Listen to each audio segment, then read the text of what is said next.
Welcome to the Banker Lamp. Please enjoy the video. In this video, I will explain how to start a used golf ball business.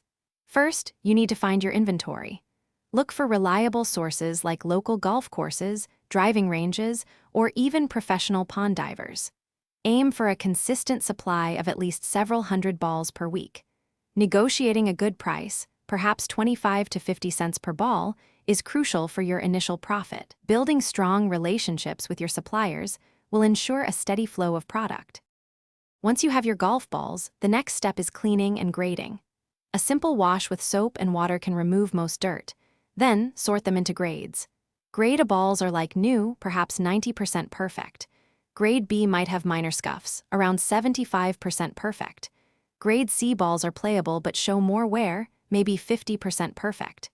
This systematic approach helps you price them accurately and meet customer expectations. Now, let's talk about selling your inventory. Online platforms like eBay or your own website are excellent for reaching a wide audience. Locally, consider setting up a booth at weekend flea markets or golf course events. Pricing is key. Grade A balls might sell for $1 to $2 each, while Grade C could be 50 cents.